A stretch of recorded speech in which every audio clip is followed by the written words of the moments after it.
Well, where are we today, Bill? Well, Rick, today we are in Rye, New Hampshire. Yeah. And this is the very, very first cemetery on record in New Hampshire. Yeah. This is Odiorne Point. And behind us here is the very, very first recorded cemetery in the state. Have we been here before? We have. We were here when probably one of the very first cemeteries that we actually wrote about when we started this journey.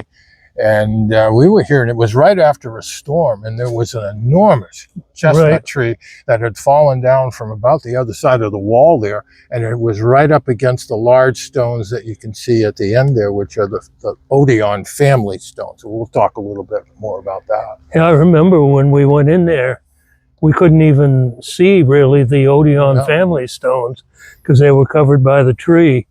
And we remarked a little bit that, you know, it was sort of too bad. But if you'll see in a moment that they have really done a nice job of cleaning this up. It is. It's beautiful. It's a beautiful place to visit. And which kind of brings up a good segue is because this is hidden almost in plain sight. Everybody that lives in New Hampshire, and then thousands, countless of visitors have come to the Odiorne Point Sea Museum, the aquarium that's here, and visited the park where the World War II fort, the gun emplacements were, and it's very well known. But on the other side of the road, hidden from behind the little farmhouse that serves as the headquarters for the New Hampshire Park Departments, is this cemetery. And very, very few people do know that it exists and that it is the oldest in the state. It's the truth. I mean, my wife and I and my family used to come down to Wallace Sands just around the corner. And for many years, we rented a place there. I never knew about this at that point. No, I never did until we started this and writing the book and read about it and was here. And of course, our hero, I think Fritz Weatherby, kind of right in that same time frame, did a piece about it. So we're following in Fritz Weatherby's. And again, he's our hero that works for Channel 9 and appears on their Chronicle program every evening.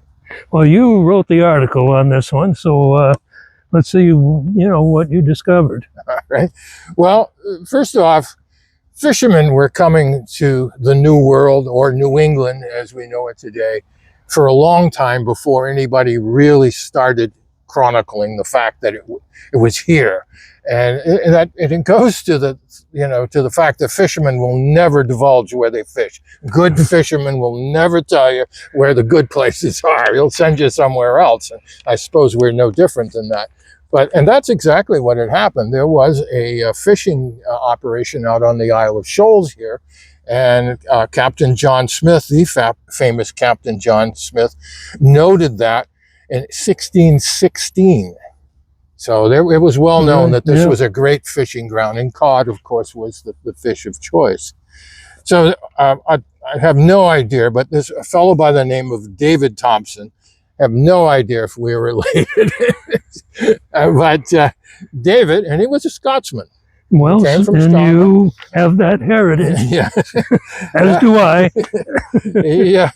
He got a permit, from the Council of New England to set up in 1623 to set up a fishing community here, and it would have been the first colony or the first town in New Hampshire had not David picked up and moved to Boston.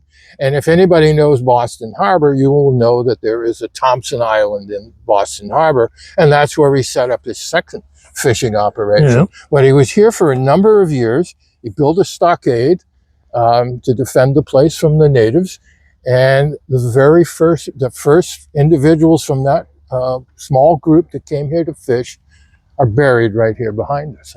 And you can tell that they're unmarked. They're simple, just stones marking the place where they were buried, and there's no inscriptions or anything on them. It is also said that there may be a few Native Americans that are buried in here as well. And that's either a positive or a negative. It's unknown, because it's very possible that the colony had some enslaved Native Americans here, in which case they were probably buried here when indeed they passed away.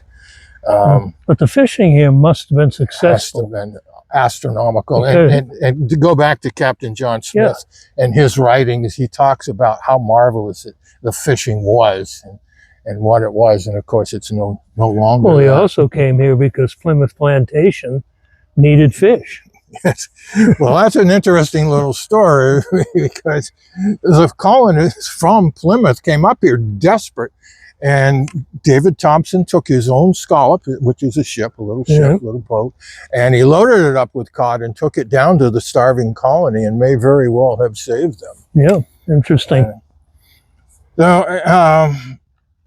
as time went on, well, like I said, David moved on to Boston and set up another operation there in Boston Harbor.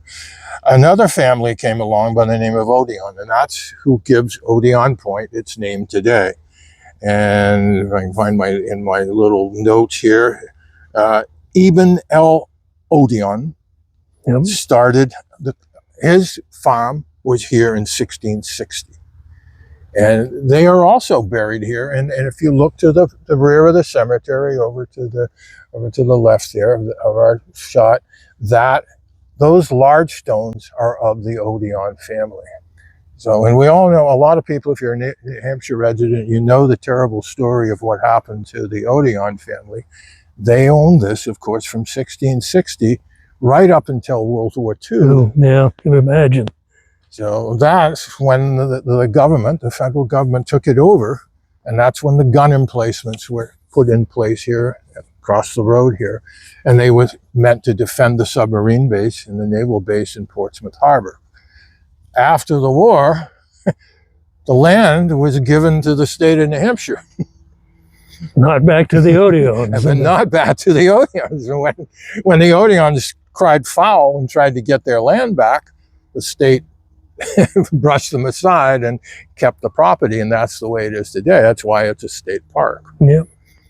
So, it's an interesting and very historical story in the state's history, and kind of a little notorious there towards the end, and how the state ended up with the property. Although we can understand why they needed it, I guess. But in any case, maybe we should take a look at.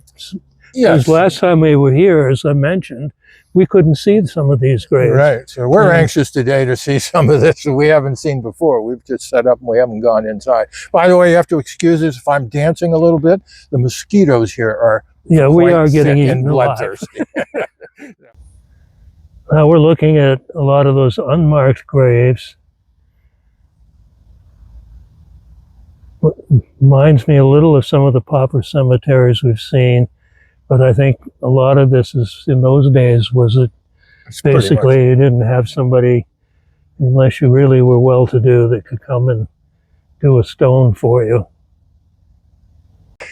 And we are right now, we're looking at the stones from the Odiorne family. And as Rick just pointed out, that the ones that are right here kind of below the camera, they're unmarked, and they're not unlike the stones that are undoubtedly from the first plantation. And the later ones here date, 1865, in that era. So they're much later, but the early stones are right here from the Odiorne family. The cemetery, by the way, is owned or maintained by the American Society of Colonial Doms. And a lot of monuments in and around the Portsmouth area are maintained by that society, and not a true national park or a state park. And you say, contrary to what that idiot just said, some of these are marked. That was just recorded. Oh, okay. Then you can leave that in.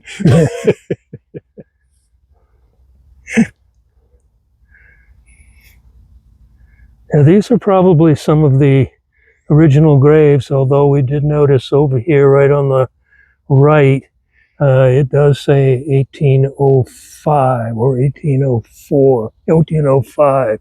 So that obviously is a little bit later. Well, I have to say I'm impressed with how this has been cleaned up. Yes, they did a wonderful job. And I would like to say that many families come to enjoy the Seacoast Center here across the street and walk the trails here and enjoy the aquarium. And it's a great experience.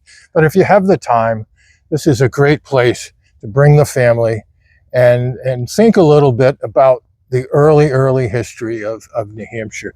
We would not be standing here today if David Thompson and his fishermen came from England to start that colony, the colony of Pennaway, and got a footprint here, which was soon followed by Dover and Portsmouth, which are celebrating, or last year celebrated their 300th anniversary. Yeah. So it's a great place to take a little time and get a little history of New Hampshire that's very much unknown, I think. Yep. Well, Odiorne family, original settlers, perhaps some natives. Sleep in peace. Rest in peace. Rest in peace. We did find one thing, though. If you're over 65, Yes. you can park over at the Odiorne Point Center for free. For free. And given that we're quite a bit over 65, That's a big deal for us. You know? anyway, I'm sorry, but please all rest in peace.